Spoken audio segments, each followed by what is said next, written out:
শিলিগুড়িতে আগুন, ভক্তিনগর চেকপোস্টের সামনে বাসনপত্রের দোকানে আগুন, সেই আগুন ছড়িয়ে পড়ে পাশের হোটেলেও।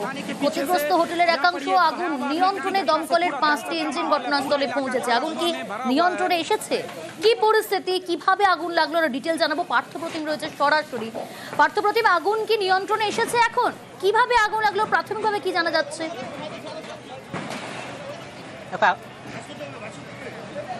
দেখো, আগুন কিন্তু অনেকটা নিয়ন্ত্রণে চলে এসেছে, তবুও শেষ পর্যন্ত আবারও কিন্তু দমকল কর্মীরা তারা যাচাই করে নিচ্ছে কোথাও আগুনের সোর্স লুকিয়ে রয়েছে কিনা। এখানে যেটা প্রাথমিকভাবে স্থানীয় যারা বাসিন্দা তারা যে অভিযোগটা করেছে, পাশে একটি দোকানে ওয়েল্ডিংয়ের কাজ চলছিল, সেখান থেকেই নাকি আগুন ছড়িয়ে পড়ে। এবং তারপর যে সবচাইতে বড় ক্ষতিগ্রস্ত হয়েছে যেটা, সেই দোকানটাই হলো, সেখানে কিন্তু যেমন বিভিন্ন সামগ্রী পাওয়া যেত এখানে, বাসনপত্র থেকে শুরু করে কাগজের কাপ প্লেট ডিশ থেকে শুরু করে ঘর সাজানোর উপকরণ, এমনকি গিফটের আইটেম, সেই দোকানটি কিন্তু সম্পূর্ণভাবে ক্ষতিগ্রস্ত হয়েছে। আগুন নেবানোর ন্যূনতম ব্যবস্থা থাকলেও কিন্তু যেভাবে আগুন দ্রুত দাউদা করে চলতে থাকে তা কিন্তু একেবারে নিয়ন্ত্রণের বাইরে চলে যায়।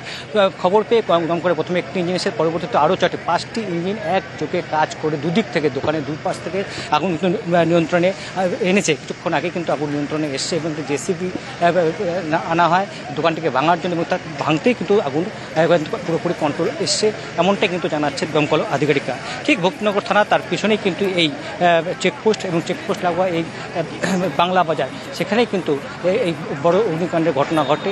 যাতে একটি দোকান তো সম্পূর্ণভাবে ক্ষতিগ্রস্ত হচ্ছে, দেখাচ্ছিলাম আমি, তার দুপাশে দুটি হোটেল, সেই হোটেলগুলো কিন্তু ক্ষতিগ্রস্ত। দমকলের ইঞ্জিন, অর্থাৎ আগুন এই মুহূর্তে নিয়ন্ত্রণে এসেছে।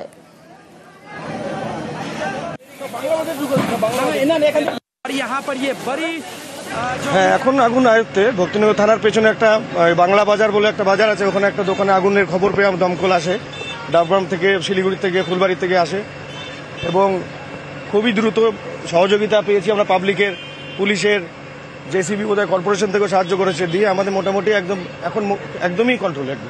এটা একটা ওই ইউজ অ্যান্ড থ্রো, ওই কাগজের বা প্লাস্টিকের ওই খাওয়ার প্লেট, প্লাস্টিকের গ্লাস, এগুলো আর কি